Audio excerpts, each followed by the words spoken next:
A review for Torment Tides of Numerera long-winded protagonist, Event Horizon teleports, and the world's scariest versions of Sleeping Beauty graphics are up first. So when you look at so many titles, there are some games that just sort of straight up dazzle with a tremendous amount of flourish.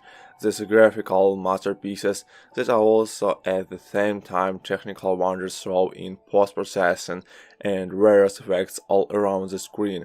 And then there are others that choose particular art directions and styles that impart emotion to the environment by keeping a concentrate eye on the delivery with the style and aren't so enamored with the technical wizardry as they try to deliver a very specific look. Tides is really locked salty in the latter. It does not have the best models, and without a doubt the animation can be considered only passable, but the overall style and presentation that knocks it out of the park, and much of that is the world and it's undeniable the first moment you enter a massive living creature. And I thought to myself, you know what, this is probably exactly what HP Lovecraft out the world look like, the exceptional mystical and why mystical main city ties is filled from one to the other with pretty much crazy pants. This is a world that's seen in the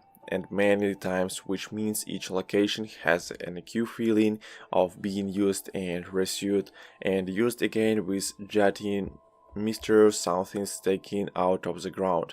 Two folks intimating arcane structures that no real idea exists for what they were prior to that being someone's home, and that really is something you notice right away about ties. It's so mystical and so over the top that at times that it's solid footing that most games of this kind provide is a bit difficult to actually find now. As somebody who beat the original game twice, I can say for newcomers this is probably going to be a little bit daunting, but that does not mean that when you enter combat things don't go explode exactly as you would expect, with spells that involve transitional rapid processing your own teammates, or socially squeezing them into some kind of musical tube to create and hoping its magical farts kill your foes. Everything is lush. With gospel effects in battle, and enemy design is both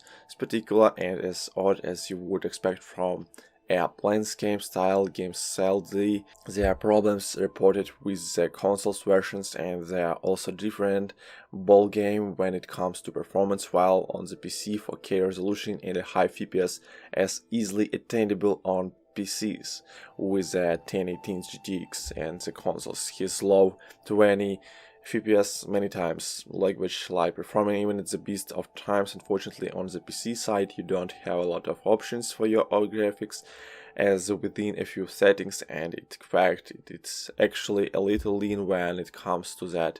How this package one PC it's good, but make no mistake, more thousands say Tririn or Pillars or other titles of this kind highs is an acquired taste, sound, music and voice. Who is going to step up now?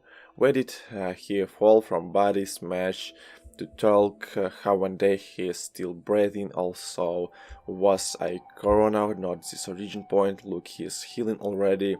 Spontaneous regeneration, so sound is always up first with.